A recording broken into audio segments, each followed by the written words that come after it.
আসসালামু আলাইকুম প্রিয় সংযুক্ত আরব আমিরাত প্রবাসী বাংলাদেশি ভাইরা, আশা করি সবাই সুস্থ এবং ভালো আছেন। সংযুক্ত আরব আমিরাতের লেবার ভিসা চালু থাকলেও ইস্যু হচ্ছে খুবই কম পরিমাণে। এদিকে সংযুক্ত আরব আমিরাতের দুবাই, আবুধাবি, শারজা, আজমান সহ সকল প্রদেশের শর্ত সাপেক্ষে ভিসা ট্রান্সফারের সুযোগ। সংযুক্ত আরব আমিরাতে কর্মসংস্থানের জন্য আসতে আগ্রহী বাংলাদেশি কর্মীদের মধ্যে লেবার ভিসা ও ভিসা ট্রান্সফার নিয়ে নতুন করে আলোচনা শুরু হয়েছে। বর্তমানে আমিরাতে ওয়ার্ক পারমিট বা লেবার ভিসার বিভিন্ন ক্যাটাগরি বিদ্যমান থাকলেও বাস্তবে সব আবেদন সমানভাবে অনুমোদন হচ্ছে না। বিশেষ করে বাংলাদেশি কর্মীদের ক্ষেত্রে ভিসা ইস্যুর গতি ও অনুমোদন নিয়ে অনেকের মধ্যে অপেক্ষা ও অনিশ্চয়তা রয়েছে। একই সঙ্গে আমিরাতে বৈধভাবে অবস্থানরত বিদেশি কর্মীদের জন্য নির্দিষ্ট শর্ত পূরণ সাপেক্ষে এক প্রতিষ্ঠান থেকে অন্য প্রতিষ্ঠানে ওয়ার্ক পারমিট ট্রান্সফারের ব্যবস্থা রয়েছে। সংযুক্ত আরব আমিরাতের মানব সম্পদ ও এমিরাইটাইজেশন মন্ত্রণালয় থেকে উল্লেখ করা হয়েছে, দুবাই,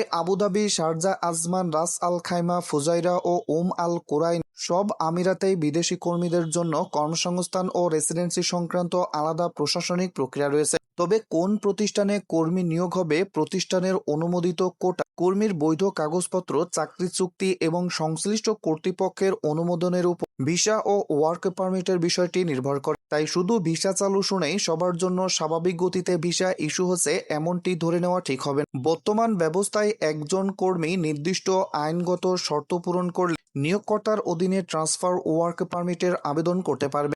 MOHRE এর অফিসিয়াল তথ্য অনুযায়ী ট্রান্সফার ওয়ার্ক পারমিট হল এক প্রতিষ্ঠানে কর্মরত অজাতীয় কর্মীকে অন্য নিবন্ধিত প্রতিষ্ঠানে স্থানান্তরের জন্য ব্যবহৃত একটি অনুমোদিত ওয়ার্ক পারমিট ব্যবস্থা। আবেদন করার সময় পাসপোর্টের কপি, ছবি এবং অফিসিয়াল জব অফার সহ প্রয়োজনীয় কাগজপত্র লাগতে পারে। তবে ভিসা ট্রান্সফার মানেই যে প্রত্যেক কর্মী যে কোনো সময় এবং যে কোনো প্রতিষ্ঠানে ইচ্ছেমতো চলে যেতে পারবেন, বিষয়টি এমন না। চাকরি চুক্তির অবস্থা, পূর্ববর্তী নিয়োগকর্তার সঙ্গে সম্পর্কের সমাপ্তি, নতুন প্রতিষ্ঠানের বৈধতা এবং শ্রম আইন মেনে চলার বিষয়গুলো গুরুত্বপূর্ণ। সাম্প্রতিক সময়ে MOHRE কর্মীদের চাকরি পরিবর্তন এবং নতুন নিয়োগকর্তার অধীনে যাওয়ার নিয়ম সম্পর্কে পরিষ্কার করেছে। চুক্তি শেষ হওয়া বা উভয় পক্ষের সম্মতিতে চাকরির সম্পর্ক শেষ হওয়ার মতো পরিস্থিতিতে কর্মী নতুন প্রতিষ্ঠানে যাওয়ার সুযোগ পেতে পারেন। আবার কিছু শ্রম আইন লঙ্ঘনের ক্ষেত্রে নতুন ওয়ার্ক পারমিট পাওয়ার উপর নিষেধাজ্ঞাও হতে পারে। এদিকে নতুন ওয়ার্ক পারমিট ব্যবস্থাকে আরও সহজ ও ডিজিটাল করার জন্য